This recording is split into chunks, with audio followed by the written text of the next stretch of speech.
এই ঘোড়াগুলো অনেকেই আপনার আছে যে মানত করে, তো মানত করার ফলে এই পুরা পাশে এই ঘোড়াগুলো দিয়ে রাখছে। এটা জানি না যে আসলে কি টাইপের মানত, আর মুসলিমরা এটা করলে আসলে তাদের ইমান থাকবে কিনা আপনাদের কাছে কোশ্চেন, অবশ্যই কমেন্ট বক্সে জানাবেন। এই গাছটার পুরো বিস্তৃতি প্রায় আপনার 200 শতাংশের মতন হবে, মানে এত বড় গাছ, এত বড় বড় গাছ আগে কখনো দেখছেন কি না জানি না।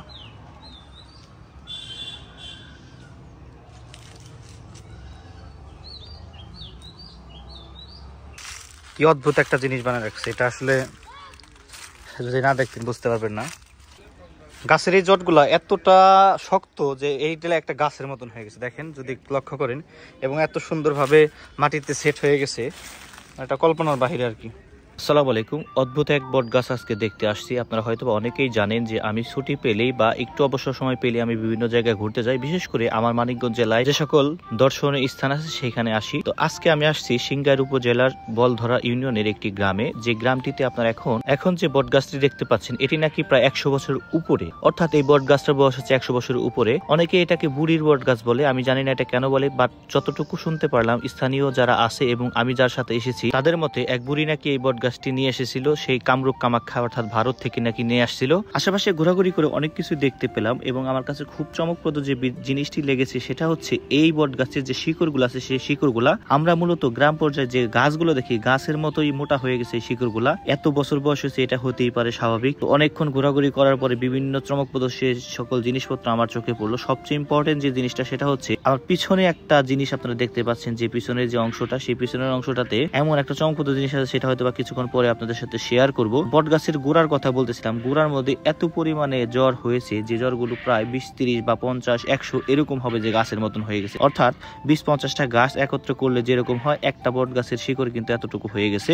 অর্থাৎ এর গোড়াটা এত পরিমাণে পরিধি যে আপনি চাইলেও এটা মোটামুটি 200-300 মানুষ দিয়ে কিন্তু এটা ধরে রাখতে পারবেন না। আমি মূলত নতুন একটি জায়গায় গেলে আমি চেষ্টা করি এর আশেপাশে যে এনভায়রনমেন্ট আছে সেটা সম্পর্কে একটু জ্ঞান ধারণ করার জন্য। এজন্য আমি চারদিকে ঘুরতেছিলাম এবং কি কি আছে এখানে পরিলক্ষিত করতেছিলাম। সবকিছু মিলে কিন্তু এই বট গাছটা চমকপ্রদ এবং খুবই রহস্যজনক। অনেকেই বলে এখানে নাকি ভূত বা প্রেত আত্মা এরকম কিছু থাকতে পারে বা আছে। সবচেয়ে ইম্পর্টেন্ট যে জিনিসটা সেটা হচ্ছে এইখানে আসার পরে একটা অবাক করার একটা জিনিস দেখলাম, যে জিনিসটা হচ্ছে হয়তো আপনারা দেখতে পাচ্ছেন ছোট ছোট ঘোড়া। মাটির এই ঘোড়াগুলো নাকি অনেক মানুষ এখানে মানত করে, অর্থাৎ আপনি যদি কোনো একটা মানত করেন এখানে জাস্ট এই ঘোড়াটা রেখে যাবেন এবং মানত করবেন, তাতেই নাকি সেই মানতটা নাকি পূর্ণ হয়ে যায়। আমি এটা কোনোভাবেই মেনে নিতে পারছিলাম না। বিশেষ করে আমরা যারা মুসলিম সম্প্রদায়ে আছি তারা কিন্তু এটা যদি করে থাকে তাহলে কিন্তু সম্পূর্ণরূপে এটা সরাসরি শিরক হয়ে যাবে এবং আপনি কিন্তু বেঈমান হয়ে যাবেন। বাট অন্য ধর্মের যারা আমাদের ভাই বোনেরা আছে তাদের ক্ষেত্রে কি এই বিষয়টা আমরা আসলে জানি না, বিশেষ করে আমি জানি না, তাদের ক্ষেত্রে এটা হতে পারে। বাট আমাদের মুসলিমদের ক্ষেত্রে কিন্তু এটা সম্পূর্ণরূপে হারাম। তো আপনাদের কাছে এই বিষয়টাকে কিরকম লাগছে বা কোন চোখে দেখতেছেন অবশ্যই কমেন্ট বক্সে জানাবেন আমাকে। অনেকে আবার বলতে পারেন যে আমাদের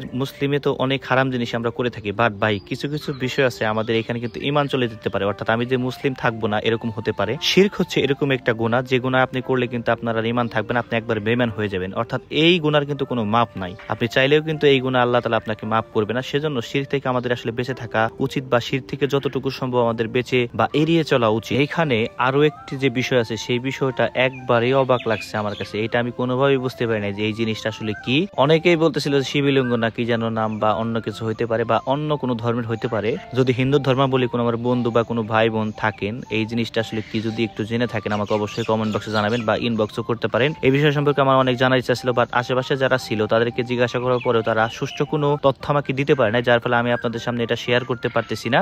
সবকিছু মিলিয়ে ভিডিওটি কেমন লাগছে অবশ্যই আমাকে কমেন্ট বক্সে জানাবেন। সেই সাথে আমার এই ভিডিওটি যদি ভালো লাগে অবশ্যই শেয়ার করতে পারেন, কারণ আমি এরকম ইনফরমেটিভ ভিডিও এছাড়াও আমি এগ্রো টাইপের বিভিন্ন প্রকারের ভিডিও শেয়ার করে থাকি আমার এই পেজে, স্বপ্ন এগ্রো পেজে। আমার এই পেজটি ফলো দিয়ে রাখতে পারেন এবং আমার যে ইউটিউব চ্যানেল আছে সেটা সাবস্ক্রাইব করতে পারেন। আমি আবারও বলতেছি, আমি শুধুমাত্র ভিডিও বানাই আপনাদের জন্য, আর কারোর জন্য ভিডিও বানাই না। খুব কম মানুষ আমার এই ভিডিওগুলো দেখে বা এখনো দেখে থাকে। ধন্যবাদ সবাইকে, ভালো থাকবেন, সুস্থ থাকবেন। আসসালামু আলাইকুম।